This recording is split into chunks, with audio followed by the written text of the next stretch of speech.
Welcome to Study Loop. Question number 93 is a question that takes into account a lot of different principles that you've learned in this textbook. One is the ideal gas law. Another one is calculation of concentration. And then, of course, there's something to do with rates, where you'll need to use an integrated rate law in order to carry out one of the calculations. In this particular question, we have a generic reaction where AB in the aqueous phase dissociates or decomposes into A gas and B gas. We know the rate constant. It was given to us as 0.0118, 1 over molar second. So we know that it's a second order reaction, 1 because they tell us, and 2 because of the units on the rate constant. We start out with 250 milliliters of an AB solution that is at a 0.1 molar concentration. It then wants to know how much time is required to produce 200 milliliters of the products at a particular pressure and 25 degrees Celsius. So this is where we need to use the ideal gas law because the products are gases. So we can calculate the total moles of gas, recognizing the total moles we calculate are going to be the moles of A plus the moles of B, by taking the pressure times the volume and then dividing by the product of the rate or the universal gas constant multiplied by the Kelvin temperature. The pressure is 755.1, but it's collected over water. So we have to subtract off the pressure that is associated with water, 23.8.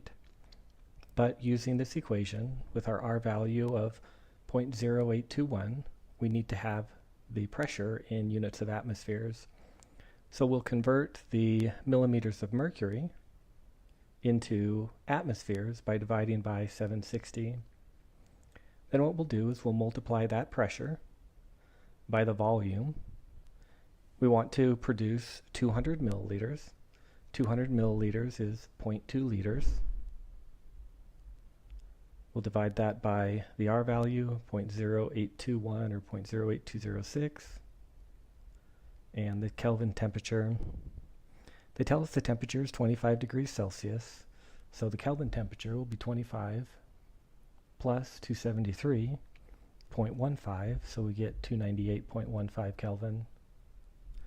We then calculate the total number of moles of both gases together to be 7.866 times 10 to the negative 3. And again, this is total moles. So that means each of them, A and B, because we make 1 mole of A for every 1 mole of B, is going to be half of that total.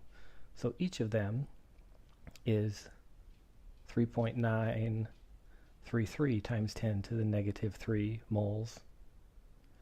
If we make that many moles of A and that many moles of B, then that is the amount of moles of AB that needs to be consumed.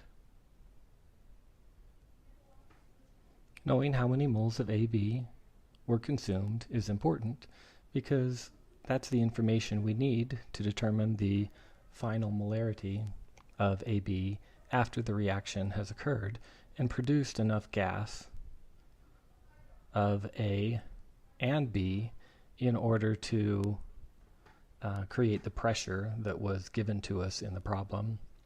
So if we start with 0.1 molar AB aqueous solution and 250 milliliters, multiplying those two together will give us the initial moles of AB aqueous. We then subtract off the moles that needed to react in order to create this pressure of A and B gas in 200 milliliters. We then divide that by the volume that we still have of the aqueous solution, 250 milliliters or 0.25 liters. And we'll get a final concentration of 0.08427 molar.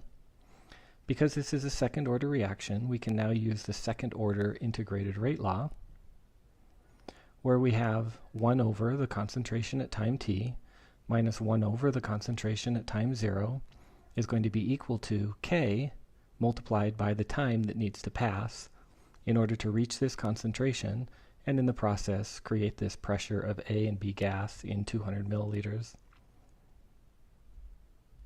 We can then solve for t. T gives us 158 seconds.